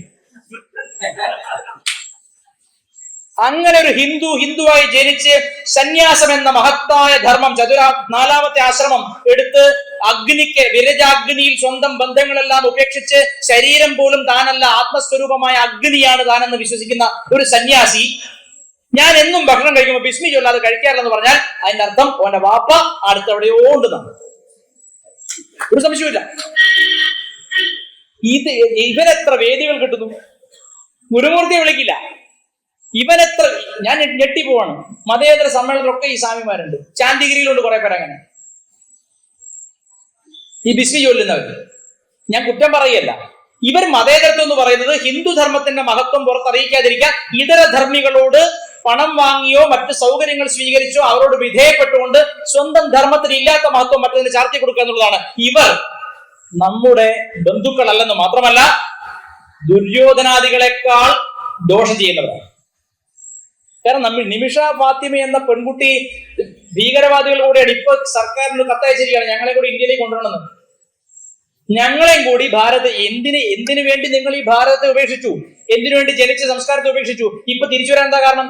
പ്രസവിച്ചിട്ട് നേരൊക്കെ സമയമില്ല. ഞാൻ തമാശ പറയില്ല, പ്രസവം നിർത്തിയിട്ട് എനിക്ക് നിൽക്കാൻ പറ്റണ്ടേ? അത് ആരുടെ കുഞ്ഞുങ്ങളാണ്? മുഖമില്ലാത്ത ഏതൊക്കെയോ കാട്ടുഭീകരവാദികളുടെ കുട്ടികൾ. ഇതൊക്കെ കണ്ടിട്ടും പത്രത്തിൽ വായിച്ചിട്ടും എന്റെ മോളല്ലല്ലോ എന്ന് ആശ്വസിക്കുന്ന ഭീഷ്മ പിതാമഹികളുണ്ട് ഇവിടെ. മനസ്സിലായില്ലേ? എന്റെ മോളൊന്നുമല്ലല്ലോ. ഇങ്ങനെ പലതരത്തിൽ നടക്കുന്നുണ്ട്. അതുകൊണ്ട് ഗീത മുഴുവൻ, ഞാനിപ്പോ ഇവിടെ കിടന്നിട്ട് ഗീതയെ പറ്റിയിട്ട് ഇങ്ങനെ പറഞ്ഞുകൊണ്ടിരിക്കുക. ഇത് മുഴുവൻ പഠിച്ചാലും സാമൂഹിക യാഥാർത്ഥ്യവും ജനാധിപത്യത്തിൽ ഹിന്ദുക്കൾ മാത്രം അങ്ങനെ വഞ്ചിക്കപ്പെടുന്നുവെന്ന യാഥാർത്ഥ്യവും തിരിച്ചറിഞ്ഞില്ലെങ്കിൽ 100 ആണ്ട് കഴിഞ്ഞാലും ഈ അടി നമ്മൾ കൊള്ളും. അതുകൊണ്ട് എന്തും പഠിക്കുക, ആചരിക്കുക, സമ്യക്കായിട്ട് എല്ലാം ആചരിക്കാം. പക്ഷേ ജനാധിപത്യം എന്ന സമ്പ്രദായത്തെ നാം വരവേറ്റത് കൊണ്ട് വിവേകാനന്ദ സ്വാമിയോട് പറഞ്ഞു, I am a socialist not because it is the best of choices but half a loaf is better than no bread. Swamiji പറഞ്ഞു, ഞാനൊരു സോഷ്യലിസ്റ്റ് ആണ്. അതിന്റെ കാരണം ഞാൻ വേദാന്തിക് സോഷ്യലിസ്റ്റ് ആണ്. അതിന്റെ കാരണം സോഷ്യലിസം ഏറ്റവും മികച്ച സമ്പ്രദായം ആയതുകൊണ്ടല്ല, പക്ഷേ ഒരു കഷണം ബ്രെഡ് ഇല്ലാത്തതിലും നല്ലതല്ലേ? മനസ്സിലായോ? അരപ്പാത്രം ചോറ് കിട്ടാത്തതിലും നല്ലതല്ലേ? അതുപോലെ നമുക്ക് കിട്ടാവുന്നതിൽ കുഴപ്പമില്ലാതെ എല്ലാവരും ഒന്നിച്ചു കൊണ്ടുപോകാൻ പറ്റുന്ന ഒരു സമ്പ്രദായമാണ് ജനാധിപത്യം. പക്ഷെ അതിലെ ചതിക്കുഴി എന്താണ്? സിമിയിൽ പ്രവർത്തിച്ച് കൃത്യമായ ഭീകരവാദ സമ്പ്രദായത്തെ പിന്തുടരുന്ന ഒരാൾക്ക് പോലും മന്ത്രിയാവാൻ പറ്റും. ഞാൻ പറഞ്ഞു മനസ്സിലായോ? ഞാൻ പറയുന്നത് യോഗി ആദിത്യനാഥിൽ ഞാൻ വലിയൊരു പ്രത്യാശ കാണുന്നുണ്ട്. എന്താണെന്നറിയോ? സന്യാസിമാർക്കും ധർമാചാര്യന്മാർക്കും ഇലക്ഷനിൽ നിന്ന് മന്ത്രിമാരും മുഖ്യമന്ത്രിമാരും ആവാൻ പറ്റും. അത് കേരളത്തിൽ നമ്മൾ ഭയങ്കര എന്താ പറയാ നിർഗുണന്മാരാണ്. നിർഗുണം എന്ന് പറഞ്ഞാൽ എന്താ? അത് ഒരു ഗുണവുമില്ല. തല്ലിയാലും ഓക്കെ, തുപ്പിയാലും ഓക്കെ. അത് ശരിയല്ല. അത് അത്തരത്തിലുള്ള അദ്വൈതം നമ്മളെ നശിപ്പിക്കും. ഇപ്പൊ നമ്മളിൽ പലരും അത്തരത്തിൽ യോഗ്യതയുള്ളവരാണ്. എന്ത്? അറിവുള്ളവർ, ആചരണമുള്ളവർ. അവർ എന്ത് ചെയ്യണം? യോഗി ആദിത്യനാഥിനെ പോലെ ഇലക്ഷനിൽ നിന്ന് ഇവിടെ ജയിച്ച് കേരളത്തെയും ഒരു സന്യാസി ഭരിച്ചാൽ എന്താ കുഴപ്പം? ഞാൻ ചിന്തിക്കാറുണ്ട്. നിങ്ങൾ മനസ്സിലാക്കണം, എല്ലാ ക്രിസ്ത്യൻ മഠങ്ങളിൽ നിന്നും കൃത്യമായിട്ട് അവർ പോയി വോട്ട് ചെയ്യും. ഹിന്ദുക്കളുടെ എത്ര സന്യാസി മഠത്തിൽ നിന്ന് ആൾക്കാർ വോട്ട് ചെയ്യുന്നുണ്ട്? മാതാ അമൃതാനന്ദ മഠത്തിന് വോട്ട് ചെയ്യാറുണ്ട്. ബാക്കി എത്ര മഠങ്ങളിൽ നിന്ന് പോയിട്ട് വോട്ടിങ്ങിന് കറക്റ്റായിട്ട് വോട്ട് ചെയ്യാറുണ്ട്? ഹിന്ദുക്കൾ ആരെങ്കിലും പുറത്ത് ഒരു മഴ പെയ്താൽ അതിന്റെ പേര് വീട്ടിലിരിക്കില്ലേ? വോട്ട് ചെയ്യുമോ? ഇല്ല. ഗീത പഠിക്കും. ഈ ഗീത അടക്കം എടുത്ത് ചുടണം എന്ന് എന്റെ കുട്ടിക്കാലത്ത് ഞാൻ ബസ് സ്റ്റോപ്പിൽ 8ാം ക്ലാസ് പഠിക്കും. ബസ് സ്റ്റോപ്പിൽ നിൽക്കുന്ന സമയത്ത് അവിടെ ഒരു വേദി കെട്ടിയിട്ട് ഒരുത്തം പ്രസംഗിക്കുകയാണ്. 4 അക്ഷരമുള്ള സംഘടനയാണ്. ഇന്ത്യയിൽ ബാക്കി എല്ലാ സ്ഥലത്തും അതിന്റെ പേര് DYFI എന്നാണ്. കാശ്മീരിൽ മാത്രം DYFK എന്നാണ്. അന്ന് ഇപ്പോഴും തന്നെ അവർ പ്രസംഗിക്കുകയാണ്, മനുഷ്യനെ ചാതുർവർണ്ണ്യത്തിന്റെ ചക്കിൽ കെട്ടുന്ന ഭഗവത്ഗീത ചുട്ടിരിക്കണം. ഇത് ഖുർആനെ പറ്റി പറയോ? തലയുണ്ടാവില്ല. വളരെ സിമ്പിളാ കാര്യം. ബൈബിളിനെ പറ്റി പറയോ? പിന്നെ അവൻ ജയിക്കില്ല അവിടെ. ഹിന്ദുക്കൾ പക്ഷെ ഇവൻ തന്നെ വന്ന് ചിരിച്ചുകൊണ്ട് കിറ്റ് കൊടുക്കുമ്പോൾ വാങ്ങിയിട്ട് അവൻ തന്നെ വോട്ട് കൊടുക്കും. ഇത് എന്തിനായി പറയുന്നത്? ധർമ്മ പ്രഭാഷണ ആൾക്കാരുടെ വിചാരം കടിച്ചാൽ പൊട്ടാത്ത കുറെ സംസ്കൃത ശ്ലോകം ചൊല്ലിയിട്ട് നിങ്ങൾക്കും എനിക്കും മനസ്സിലാത്ത കാര്യങ്ങൾ, ദഹിക്കാത്ത കാര്യങ്ങൾ പറയാനുള്ളതല്ല. അയ്യപ്പൻ നമ്മുടെ ശ്രദ്ധാമൂർത്തിയാണ്. അയ്യപ്പൻ എന്ന ഗുരുവാണ് നമ്മളെ ഒന്നിപ്പിച്ചത്. അയ്യപ്പനിലൂടെ തന്നെ ദക്ഷിണേന്ത്യയിൽ വലിയൊരു ഹിന്ദു വിപ്ലവം സൃഷ്ടിക്കാൻ സാധിക്കും എന്നതിന്റെ പോസിബിലിറ്റിയാണ് ഞാൻ പറയുന്നത്. ഇതുപോലെ നമ്പൂതിരിയും പറയനും തൊട്ടുരുമി പോകുന്ന വേറെ തമ്മിലുള്ളൂ. നമ്മളെ ജാതി ഭേദം ഉണ്ടെന്ന് പറയുമ്പോഴും ഏത് ജാതിക്കാരനാണ് ഏത് നാട്ടുകാരെന്ന് പോലും അറിയാതെ നടപ്പെന്നുള്ളത് അടച്ചാൽ മതി. നമ്മൾ ശ്വാസം പങ്കിട്ട് കഴിക്കും. ശരിയോ തെറ്റോ? ശരിയല്ല. നമ്മൾ ശ്വാസങ്ങൾ 16 മണിക്കൂറൊക്കെ അങ്ങനെ കുടുങ്ങി നിൽക്കുമ്പോ ഇവൻ ഏത് ജാതിക്കാരനാണ് തൊട്ടുകൂടാൻ അവന്റെ ശ്വാസം നമ്മൾ കഴിക്കുന്നത്. അങ്ങനെ നമ്മളെ ജാതി ഭേദത്തിന്റെ മതിൽക്കെട്ടുകൾക്ക് അപ്പുറത്തേക്ക് കൊണ്ടുപോവുകയും ആ വേദാന്ത വാക്യത്തിന്റെ അനുഭവത്തെ ആചരണത്തിലൂടെ കാണിച്ചു തരികയും ചെയ്ത അയ്യപ്പസ്വാമിയെ വിശ്വസിച്ച് കറകളഞ്ഞ വിശ്വാസികൾക്ക് ഈ അയ്യപ്പസ്വാമിയെ അവഹേളിച്ച ഒരു വ്യവസ്ഥയ്ക്കും വേണ്ടിയിട്ട് വോട്ട് ചെയ്യാൻ സാധിക്കില്ല. പറ്റുമോ? ഇല്ല. കാരണം ഞാൻ എപ്പോഴും ഇത് നിർത്താനുള്ള സൂചനയാണോ? അല്ല. പക്ഷേ താങ്ക് യു. അല്ല, അങ്ങനെയും ചില കമ്മിറ്റിക്കാർ അങ്ങനെ ചെയ്യാറുണ്ട്. ഇവിടെ അതില്ല. ഭാഗ്യം. കുറെ പറഞ്ഞില്ല, ഇനി വെള്ളം കുടിച്ചൂടെ എന്ന്. ഇതെവിടെ അങ്ങനെയല്ല, ആത്മാർത്ഥയുടെ നിന്നാണ്. ഇപ്പൊ ഞാൻ പറഞ്ഞത്, ശ്രീകൃഷ്ണൻ പറഞ്ഞു ക്ലൈബ്യം മാസ്മഗമഃ പാർത്ഥ നൈതത്വയുപപദ്യത്തെ ക്ഷുദ്രം ഹൃദയ ദൗർബല്യം ത്യക്ത്വാ ഉത്തിഷ്ഠ പരന്തപ.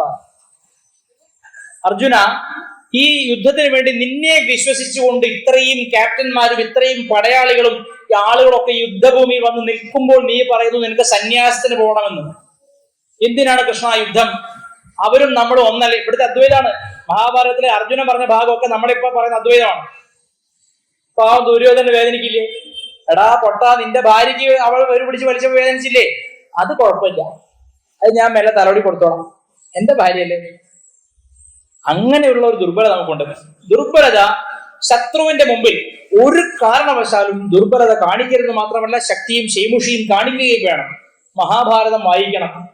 നമുക്കൊരു പ്രശ്നമുണ്ട്, ക്ലാസ് മാറി പഠിക്കുക എന്നുള്ളത്. പോസ്റ്റ് ഡോക്ടറൽ തീസിസ് പോലെയാണ് അദ്വൈത വേദാന്തം. അത് 1ാം ക്ലാസ്സിൽ പഠിക്കുന്ന മണ്ടന്മാരാണ് നമ്മൾ.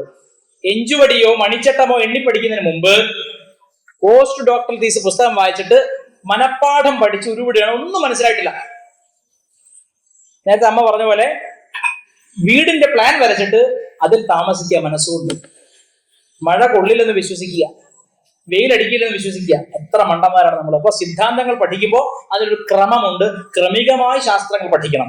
ആദ്യം നമ്മൾ മനസ്സിലാക്കേണ്ടത്, ഗൃഹസ്ഥർ മനസ്സിലാക്കേണ്ടത്, നമുക്ക് നമ്മുടെ പൂർവികർ തന്നു പോയിട്ടുള്ള ഏറ്റവും മികച്ച സാഹിത്യ കൃതികളാണ്, അല്ലെങ്കിൽ ധർമ്മോപദേശ കൃതികളാണ് രാമായണവും മഹാഭാരതവും. രാമായണവും മഹാഭാരതവും തത്വത്തിൽ അറിഞ്ഞ് പഠിക്കേണ്ടത് നമ്മുടെ കർത്തവ്യമാണ്. കാരണം രാമായണത്തിലും മഹാഭാരതത്തിലും ഇഹലോകത്ത് നിന്ന് അപ്പുറത്തുള്ള ഒരു കാര്യമല്ല പറയുന്നത്, ഇഹലോകത്തുള്ള പ്രശ്നങ്ങളാണ് പറയുന്നത്.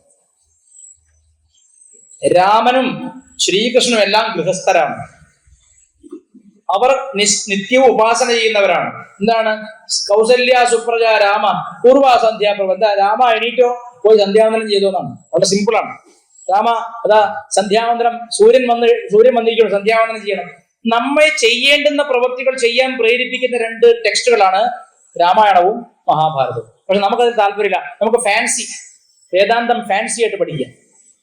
അത് അനുഭവമില്ലെങ്കിലും പഠിക്കാം. അമ്മയോട് മത അമൃതാനന്ദമായി ഇവിടെ ഒരു പത്രക്കാരൻ ചോദിച്ചു, നിങ്ങളുടെ ഈ ആശ്രമത്തിൽ കർമ്മയോഗമാണോ പഠിപ്പിക്കുന്നത്, രാജയോഗമാണോ പഠിപ്പിക്കുന്നത്, ദ്വൈതമാണോ അദ്വൈതമാണോ? ഉടനെ അമ്മ പറഞ്ഞു, ഇവിടെ അങ്ങനെയൊന്നുമല്ല, ഇവിടെ അദ്വൈതം ജീവിക്കാൻ പഠിപ്പിക്കുകയാണ്. ഞാനും നീ വേറെ അല്ലെന്ന് പറഞ്ഞാൽ പോരാ, അത് ചെയ്ത് കാണിക്കണം. ഞാനും നീ വേറെ അല്ലെന്ന് പറഞ്ഞാൽ പോരാ, ജാതിഭേദമില്ലാത്തൊരു മനസ്സ്, വർണ്ണഭേദമില്ലാത്തൊരു മനസ്സ്, കറുത്തവന് വെളുത്തവന് ഭേദമില്ലാത്ത മനസ്സ്, ആരെയും ആശ്ലേഷിക്കാനുള്ള മനോഭാവം. ആരും തന്റെ മകനാണ്. അയ്യപ്പന്റെ അവസ്ഥ നോക്കും. അയ്യപ്പന് ഒരു ഭേദവുമില്ല. ആര് വന്നാലും അയ്യപ്പൻ അവിടെ ഇങ്ങനെ നിത്യസാക്ഷിയായി ദർശനം കൊടുത്തുകൊണ്ടിരിക്കുകയാണ്. അവൻ ആരാണ്, ഏത് കുലത്തിൽ പിറന്നവനാണ്, ആരുടെ മകനാണ്, എത്ര കാശുണ്ട്, കാണിക്കയിട്ടോ, ഇതൊന്നും അയ്യപ്പന് പ്രശ്നമല്ല. അയ്യപ്പൻ നമുക്ക് ഈ പറഞ്ഞ അദ്വൈതം ജീവിക്കാൻ പ്രേരിപ്പിക്കണം. രണ്ടാമതൊരു വശം, ചിന്മയാനന്ദ സ്വാമികളാണ് അവിടെ തത്വമസിന്ന് ബോർഡ് വെച്ചത്. 41 ദിവസം വ്രതം എടുത്ത് ആ സ്വാമിയെ കാണാൻ വേണ്ടി പോകുമ്പോൾ തത്വമസി നടക്കണം. തത്ത് അത് ത്വം നീ ആകുന്നു. ഏതൊരു പരമാത്മ വസ്തുവിനെയാണോ നീ തിരയുന്നത്, പുറത്തു തിരയുന്നത്, അത് ഉണ്മയിൽ നിന്റെ തന്നെ അസ്തിത്വമാണ്. ഇതാണ് എന്റെ പൊരുൾ. പക്ഷേ ഈ അയ്യപ്പ സ്വാമിയുടെ ക്ഷേത്രത്തിലെ പ്രത്യേകത, ഇപ്പൊ ഗുരുവായൂർ അമ്പലത്തിലേക്ക് പോകുന്ന ഒരാൾ ഒരിക്കലും ഗുരുവായൂരപ്പനല്ലല്ലോ. രാവിലെ ഗുരുവായൂരേക്ക് കാറിൽ പുറപ്പെട്ടു, ഗുരുവായൂരപ്പനാണോ പോകുന്നതല്ല. അവിടെ ഭക്തൻ പോയി ഭഗവാനെ കാണുകയാണ്. പക്ഷെ ഇവിടെ മുദ്ര ഇട്ട് കഴിഞ്ഞാൽ, മുദ്ര അണിഞ്ഞു കഴിഞ്ഞാൽ, ചെറുമനായാലും പുലയനായാലും നായരായാലും നമ്പൂതിരിയാണെങ്കിലും അവൻ ആരാണ്? പിന്നെ അയ്യപ്പനാണ്. ഏതൊരു ദേവതയാണോ നമ്മൾ ദർശിക്കാൻ പോകുന്നത്, ആ ദേവത തന്നെ സ്വയം താനാണെന്ന് അഭേദ ബുദ്ധിയോടുകൂടി അനന്യഭക്തിയോടുകൂടി കാണുന്ന ഒരേ ഒരു ദേവാലയം അല്ലെങ്കിൽ ഒരേ ഒരു ക്ഷേത്രം ശബരിമലയിലെ അയ്യപ്പസ്വാമിയുടെ ക്ഷേത്രം. അതുകൊണ്ടാണ് തത്വമസി. കാരണം നീ കാണാൻ വന്നിരിക്കുന്ന ഈ പൊരുൾ നിന്റെ ഉള്ളിൽ തന്നെയുള്ള പൊരുളാണ്. അതുകൊണ്ട് നിനക്കും എനിക്കും ഒരേ സ്റ്റേറ്റസ്, അതായത് ഞാനൊക്കെ പലപ്പോഴും കർണാടകത്തിലൂടെയൊക്കെ പല സ്ഥലത്തും യാത്ര ചെയ്യുമ്പോൾ അയ്യപ്പന്മാര് നടന്നു വരികയാണ് കേരളത്തിലേക്ക്. സ്വാമിജി പറഞ്ഞപ്പോൾ ഞെട്ടിപ്പോയി, നേപ്പാളിൽ നിന്ന് വരുന്നു. സ്വാമിജി അല്ലേ പറഞ്ഞത്? നേപ്പാളിൽ. വേറെ ഏതെങ്കിലും ഒരു മൂർത്തിക്ക് വേണ്ടി ഇത്രയും ഒരു ത്യാഗം എടുക്കുമെന്ന് തോന്നുന്നുണ്ടോ? ഇതിനൊക്കെ ഡ്യൂപ്ലിക്കേറ്റ് വേർഷൻ ഉണ്ട് കേട്ടോ, കുന്നംകുളം വേർഷൻ ഉണ്ട്. നിനക്ക് പണ്ട് കുന്നംകുളം പ്രോഡക്റ്റ് പറയും, അതായത് നല്ല ഒരു കളിപ്പാട്ടം, അതിൽ കുന്നംകുളം വേർഷൻ കിട്ടും. അത്ര ക്വാളിറ്റിയുടെ വില കുറവായിരിക്കും. ഇതിന്റെ ഡ്യൂപ്പ് പുതിയ മലകയറ്റമൊക്കെ ഉണ്ട് തൃശ്ശൂർ ഭാഗത്ത്, മലയാറ്റൂർ ഭാഗത്തൊക്കെ ഡ്യൂപ്പ് എപ്പോഴും ഉണ്ടാവും. ശ്രദ്ധിക്കുന്നു, ഈ അനുകരണങ്ങൾ വഞ്ചിതരാകാതിരിക്കാന്നൊക്കെ എഴുതില്ലേ, അതുപോലെ അയ്യപ്പനാണ്. ആ സ്ഥാനം ഉലകത്തിൽ മറ്റൊരു ദേവതയ്ക്കുമില്ല. കാരണം നാം പ്രാർത്ഥിക്കുന്ന മൂർത്തി നമ്മൾ തന്നെയാണെന്ന അഭേദമായ അനന്യമായ, അതല്ലേ ഗീതയിൽ പറയുന്നത്, അനന്യാസ് ചിന്തയന്തോ മാം യേ ജനാഃ പര്യുപാസതേ തേഷാം നിത്യാഭിയുക്താനാം യോഗക്ഷേമം വഹാമ്യഹം.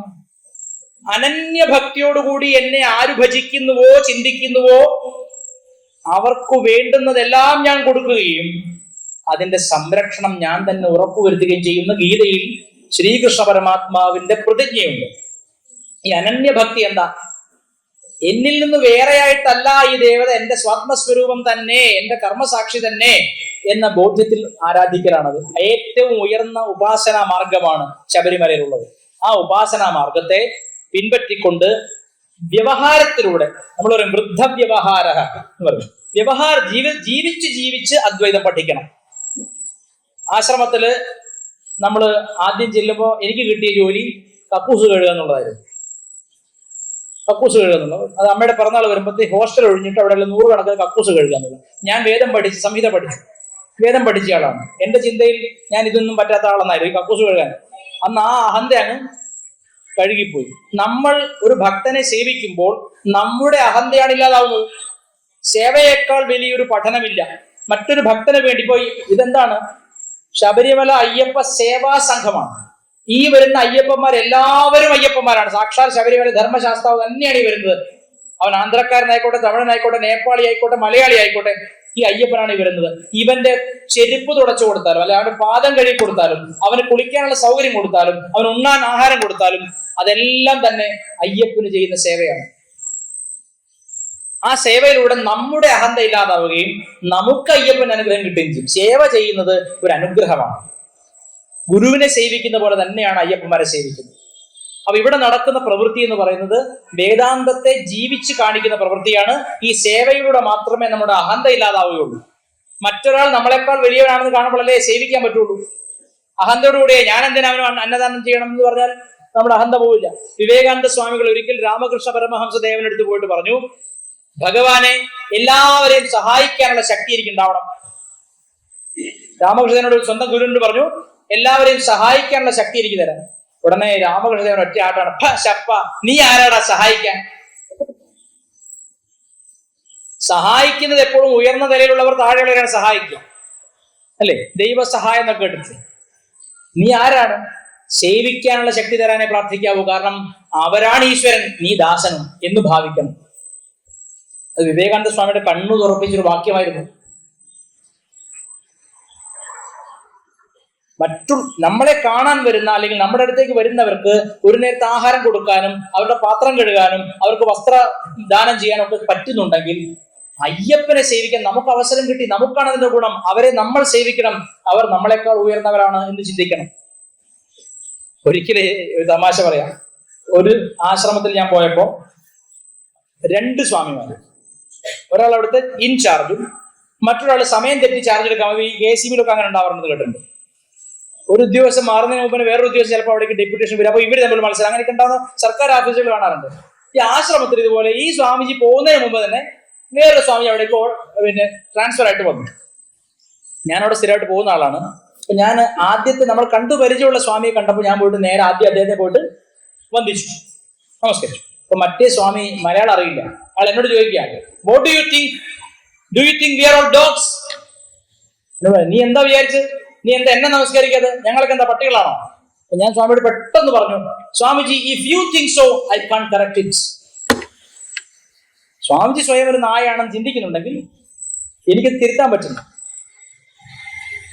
അതാണ് ഞാൻ പറഞ്ഞത്. പുസ്തകം പഠിച്ചു കഴിഞ്ഞാൽ വേദാന്തം വ്യക്തമായിക്കൊള്ളുന്നില്ല. സേവ ചെയ്താൽ വേദാന്തം താനേ ഉള്ളിൽ വിടരും. എല്ലാം അയ്യപ്പൻ തന്നെ, എല്ലാം ആത്മസ്വരൂപം തന്നെ എന്ന അദ്വൈത അനുഭൂതിയിലേക്ക് നമ്മെ ഉയർത്തുന്ന ഒരേ ഒരു സാധനം ഉണ്ടെങ്കിൽ അത് സേവയാണ്. അപ്പൊ അയ്യപ്പന്മാരെ സേവിക്കാൻ പറ്റുന്നത് വലിയൊരു പുണ്യമാണ്. ഈ മഹത്തായ സംരംഭം വരും വർഷങ്ങളിലും തുടരണം. 2025 വരുമ്പോൾ അയ്യപ്പന് 1000 വയസ്സായി നമ്മൾ അയ്യപ്പൻ. പക്ഷെ നിത്യകുമാരനാണ്, ഒരിക്കലും പ്രായമാവാത്ത കുമാരനാണ്. അതാ ഈ ശിവന്റെ മക്കളുടെ പ്രത്യേകതയാണെന്ന് പറയും. നിത്യകുമാരന്മാരും കുമാരികളുമാണ്. എന്നും 16 വയസ്സാണ്. സുബ്രഹ്മണ്യൻ നിത്യകുമാരനാണ്. ഗണപതി നിത്യകുമാരനാണ്. ബാല നിത്യകുമാരിയാണ്. ഭദ്രകാളി നിത്യകുമാരിയാണ്. കന്യാകുമാരിയല്ലേ, നിത്യകുമാരിയാണ്. അതുപോലെ അയ്യപ്പനും നിത്യകുമാരനാണ്. ഈ ശിവന്റെ മക്കളുടെ എല്ലാം പ്രത്യേകതയാണ്. അപ്പോ വയസ്സാവുന്നില്ല. 1000 വർഷം കഴിഞ്ഞിട്ടും ഇന്നും കണ്ടിട്ടും മതിയാവാത്ത മൂർത്തിയാണ്. ഞാൻ ഒരിക്കല് ഒരു തവണ ഞങ്ങളെല്ലാം ഒരുമിച്ച് കരിമല വഴിക്കാണ് പോകുന്നത്. അങ്ങനെ മലയുടെ ഭഗവാനെ ദർശിക്കാൻ വേണ്ടി പൊന്നു 18-ാം പടി കയറി.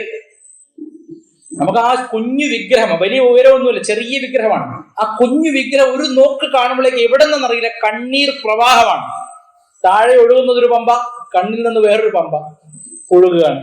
അപ്പൊ ഞാനിങ്ങനെ നിൽക്കുമ്പോൾ മുമ്പിൽ ഒരു തമിഴൻ, ഒരു ഭക്തൻ വന്നിട്ട് പൊട്ടി പൊട്ടി പൊട്ടി കരയാണ്. നോട്ട് ബിക്കോസ് ഈ സാഡ്, അയാൾ ദുഃഖിതനല്ല, ആനന്ദം.